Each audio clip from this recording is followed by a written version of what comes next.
Assalamualaikum warahmatullahi wabarakatuh. Waalaikumsalam warahmatullahi wabarakatuh. Waalaikumsalam warahmatullahi wabarakatuh. Selamat siang anak-anak, gimana kabarnya, sehat? Selamat siang Bu, alhamdulillah sehat. Alhamdulillah sehat. Oke, sebelum kita memulai pembelajaran kita pada hari ini, alangkah lebih baiknya kalau kita ingin memulai sesuatu, kita awali dengan doa. Oleh karena itu, mari kita berdoa menurut agama dan juga kepercayaan masing-masing. Berdoa dipersilakan.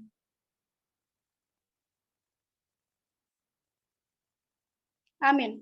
Selesai. Nah, sebelum kita mulai, apakah ada yang tidak berangkat? Berangkat semua Bu. Semua.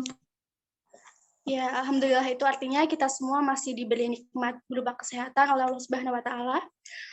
Oke, kalau minggu lalu kita membahas mengenai karya ilmiah, minggu ini kita juga masih mempelajari mengenai karya ilmiah tapi berbeda KD. Pembelajaran minggu ini kita mulai pada siang hari, tapi Ibu harap walaupun begitu kita tetap semangat, jangan ngantuk. Retno jangan ngantuk ya, Ret. Udah ngantuk, Bu. Siang-siang masa ngantuk, Ret?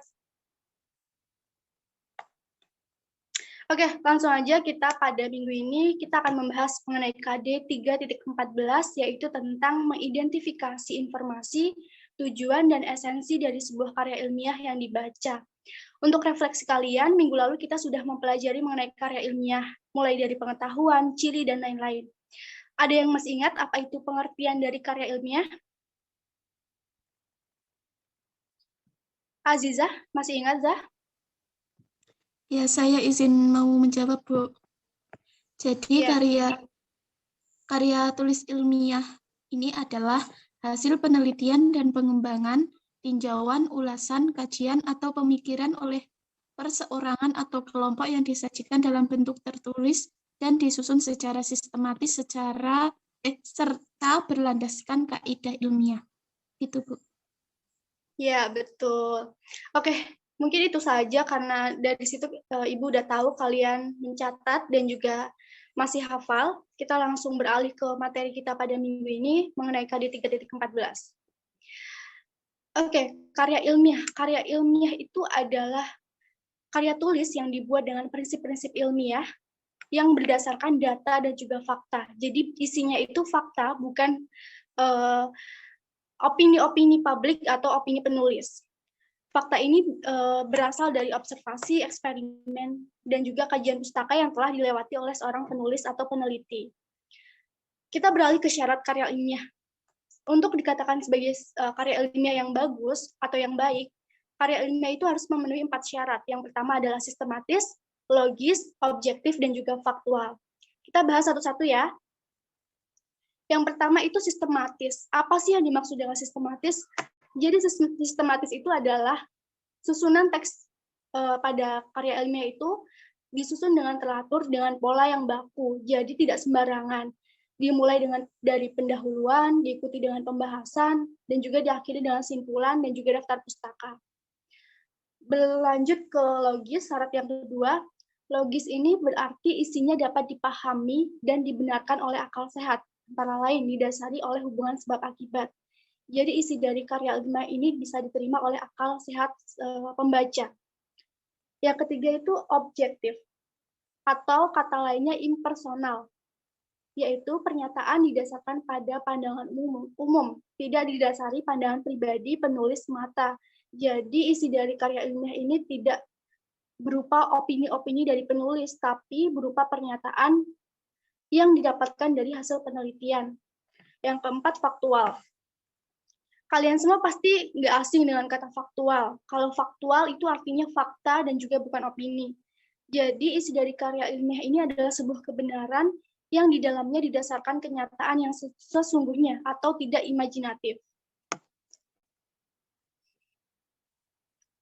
Yang selanjutnya kita belajar mengenai tujuan penulisan karya ilmiah. Jadi seorang peneliti membuat karya ilmiah itu pasti ada tujuannya. Nah, tujuan dari penulisan karya ilmiah ini ada 4. Yang pertama untuk wahana, untuk melatih ide.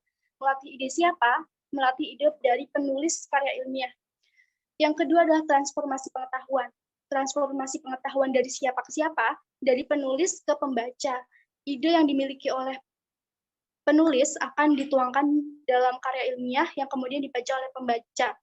Nah, dari proses itulah terjadi transformasi pengetahuan. Yang ketiga adalah pembuktian dalam menghadapi dan memecahkan masalah. Awal mula dari penulisan karya ilmiah itu adalah penemuan sebuah masalah dari seorang penulis yang kemudian dikaji dan diteliti, yang kemudian hasilnya dituangkan dalam sebuah karya ilmiah. Yang terakhir adalah melatih keterampilan dalam melakukan penelitian. Namun, yang dilatih dalam penulisan karya ilmiah oleh seorang penulis itu bukan hanya keterampilan dia dalam melakukan penelitian, tapi juga keterampilan dalam menulis, keterampilan dalam mengolah ide.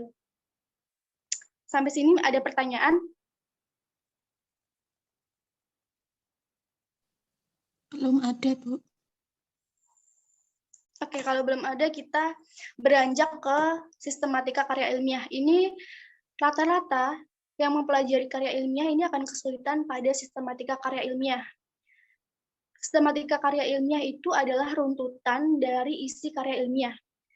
Karya ilmiah ini isinya ada halaman judul, ada lembar pengesahan, ada kata pengantar, ada abstrak, ada daftar isi, daftar tabel, daftar gambar, dan juga daftar lampiran.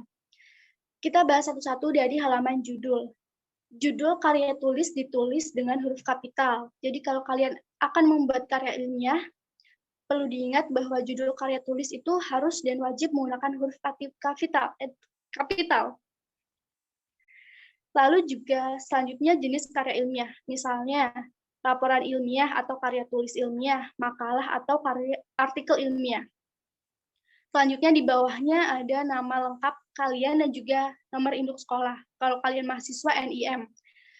Di bawahnya ada lambang sekolah. Ini sifatnya opsional. Kalau kalian mau menyertakan itu dalam halaman judul karya ilmiah kalian boleh, tapi kalau misalnya tidak apa-apa. Yang selanjutnya adalah nama lengkap sekolah dan juga tahun. Misal kalau dari sebuah instansi, misal Universitas Tidar, bawahnya ada tahunnya 2020. Gitu. Lambang sekolah balik lagi boleh diletakkan setelah jenis tulisan, semua ditulis dengan huruf kapital dan disusun secara simetris, rapih dan juga serasi. Yang selanjutnya adalah lembar pengesahan. Lembar pengesahan ini berisi pengesahan karya ilmiah oleh pembimbing. Kalau kalian menulis dalam instansi sekolah, maka pembimbing kalian ya guru, atau kalau kalian instansinya lain, ya petinggi-petinggi di instansi tempat kalian melakukan penelitian. Yang selanjutnya adalah kata pengantar. Kata pengantar ini isinya berupa ucapan syukur kepada Tuhan, lalu tujuan penulisan karya ilmiah, ucapan terima kasih, dan harapan penulis. Yang perlu digarisbawahi adalah pada ucapan terima kasih, kalian tidak boleh menulis terlalu banyak ucapan terima kasih, karena kalau terlalu banyak nanti akan memakan banyak halaman. Begitu. Yang selanjutnya adalah kata pengantar. Yang selanjutnya adalah abstrak. Abstrak ini berisi gambaran umum dari karya ilmiah yang kalian tulis. Dan penulisan dari abstrak ini adalah rata kanan kiri dengan spasi 1. Kalau yang lainnya itu spasinya 1,5. Lanjut ke daftar isi. Daftar isi awam lah ya di kalian, pasti kalian mengenal daftar isi karena setiap buku yang kalian baca pasti ada daftar isinya. Nah, daftar isi ini adalah lembar halaman yang menjadi petunjuk bagi pembaca untuk mencari halaman-halaman tertentu yang mungkin hanya akan dibaca pembaca tuh pada halaman-halaman tertentu. Pokok isi buku beserta nomor halaman itu terletak di daftar isi. Selanjutnya adalah daftar tabel, gambar, dan lampiran. Ini juga sifatnya opsional. Kalau kalian memang dalam penelitian kalian memang ada gambar, lampiran, dan juga tabel yang perlu disertakan, maka disertakan. Kalau memang tidak perlu, ya tidak usah. Yang selanjutnya adalah pendahuluan, bab 1. Bab 1 ini isinya adalah latar belakang, rumusan masalah, tujuan penelitian, manfaat penelitian, dan juga hipotesis. Kita bahas satu-satu juga latar belakang. Latar belakang ini menjelaskan alasan timbulnya masalah dan pentingnya masalah tersebut untuk dibahas, baik itu dari segi pengembangan ilmu, kemasyarakatan, ataupun dalam kegiatan dengan kehidupan pada umumnya. Sedangkan rumusan masalah adalah fokus permasalahan dalam karya ilmiah yang dinyatakan dalam bentuk pertanyaan apa dan bagaimana. Tujuan penelitian. Tujuan penelitian ini adalah pernyataan mengenai fokus pembahasan di dalam penulisan karya ilmiah berdasarkan masalah yang telah dirumuskan. Dengan demikian, tujuan tersebut harus sesuai dengan masalah yang dirumuskan pada karya ilmiah. Yang keempat adalah manfaat penelitian. Kegunaan dari penulisan karya ilmiah, misalnya untuk pengembangan suatu bidang ilmu ataupun untuk pihak atau lembaga-lembaga tertentu. Yang terakhir adalah hipotesis. Hipotesis ini adalah jawaban sementara yang perlu dibuktikan melalui penelitian. Selanjutnya, bab 2, kajian pustaka. Kajian pustaka ini memuat dua hal pokok, yaitu deskripsi teoritis tentang objek atau variabel yang diteliti, dan argumentasi atas hipotesis yang diajukan. Bahan kajian pustaka dapat dirujuk dari buku, teks, jurnal-jurnal penelitian, makalah, laporan-laporan sebelumnya, ataupun diskusi-diskusi ilmiah. Biasanya, dalam kajian pustaka, itu penulis melampirkan banyak jurnal-jurnal penelitian sebelumnya sebagai acuan dalam penulisan. Yang ketiga adalah metodologi penelitian. Metodologi penelitian adalah cara atau jalan mengadakan penelitian atau cara untuk mencari, memeriksa kembali dengan teliti hasil dari karya ilmiah, hasil dari penelitian. Contoh metode penelitian itu ada banyak, seperti metode deskriptif, metode eksperimen, metode studi kasus, metode penelitian kelas, dan masih banyak lagi. Selanjutnya adalah bab 4 mengenai hasil dan pembahasan. Ya, pada umumnya bab ini menuliskan hasil dan juga pembahasan dari apa yang sudah dikerjakan oleh penulis. Bagian-bagian dalam bab ini disesuaikan dengan rumusan dan temuan data. Apabila ada 3 masalah dalam rumusan, maka pembahasannya juga harus berkaitan dengan ketiga rumusan dan tujuan yang ada. Agar hasil penelitian objektif, perlu disertakanlah gambar, angka-angka, atau hasil penelitian kuantitatif atau kualitatif. Pembahasan harus disesuaikan dengan rumusan dan juga tujuan dari penelitian. Yang kelima, atau bab kelima adalah simpulan dan saran. Simpulan merupakan rangkuman dari hasil penelitian yang telah diuraikan pada bab 4, sedangkan saran merupakan pendapat yang dikemukakan oleh penulis untuk beberapa pihak. Nah, yang selanjutnya atau yang terakhir adalah daftar pustaka. Banyak sekali penulis yang salah dalam menulis daftar pustaka, maka di sini Ibu memberikan contoh dari penulisan daftar pustaka yang benar, jadi harus diperhatikan.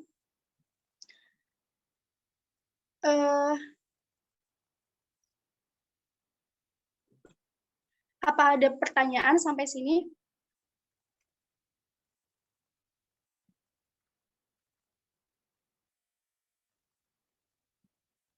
Belum, Bu. Oke, kalau belum, sebentar.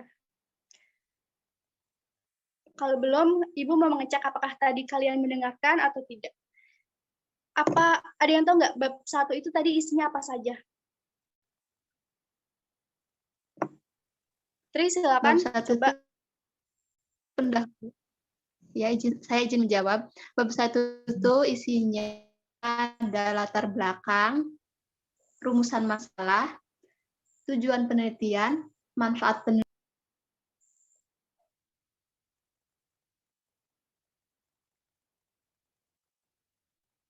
Ya, yang terakhir hipotesis. Oke, Ibu sudah mengirim contoh karya ilmiah ke grup kelas kalian. Mungkin bisa diperhatikan.